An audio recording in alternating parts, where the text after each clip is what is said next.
Samantala, naka-full battle gear ang mga pulis na sasalubong kay Kerwin Espinosa sa airport at habang pinag-aaralan pa raw kung pwede siyang gawing state witness sa PNP Custodial Center sa Camp Crame po sa Quezon City muna siya ikukulong. At live mula sa NAIA may report si Jamie Santos. Jamie? Cedric, inaasahan bukas na mga bandang alas 4 ng madaling araw darating si Kerwin Espinosa dito sa NAIA Terminal 2. Kasama niya yung mga PNP Anti-Illegal Drugs Group personnel na kasama niyang sumundo sa kanya sa United Arab Emirates na sumundo sa kanya kung saan siya nagtago.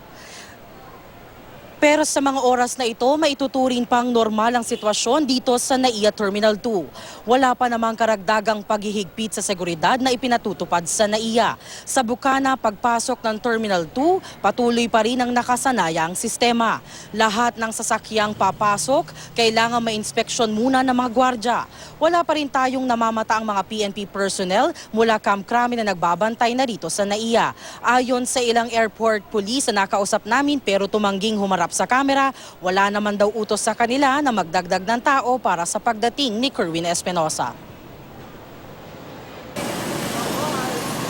Sa Camp Crame sa Quezon City, ramdam na ang pinaigting na seguridad bilang paghahanda sa pagdating na nakababatang Espinosa.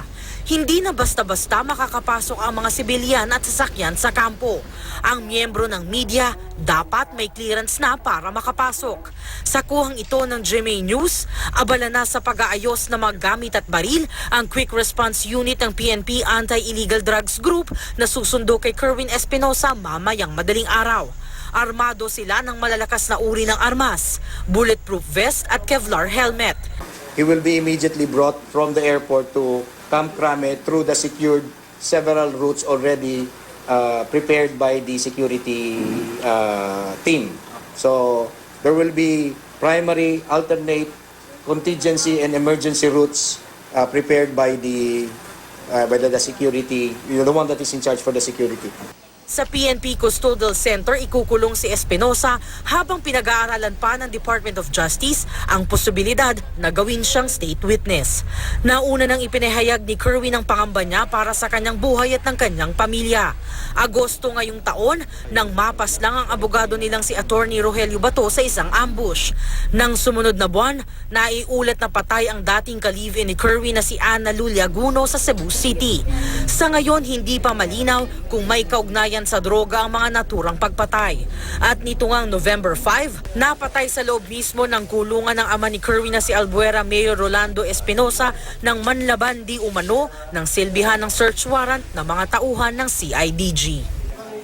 Cedric, inaasahang mamayang gabi magkakaroon ng briefing ang mga pulis dito nga sa mga airport police at security kaugnay ng pagdating ni Kerwin Espinosa. Cedric? Okay, Jamie, nabanggit mo at the moment ay normal yung sitwasyon dyan kahit yung mga security measures dyan sa NAIA Terminal 2. Kung di ako nagkakamali, bandang between 2 and 3 a.m. mamaya yung pagdating ni Kerwin. So yung mga kababayan natin na babiyahe mamaya dyan o posibleng may biyahe, ano yung pwede nilang expect mamayang madaling araw dyan sa NAIA Terminal 2, Jamie?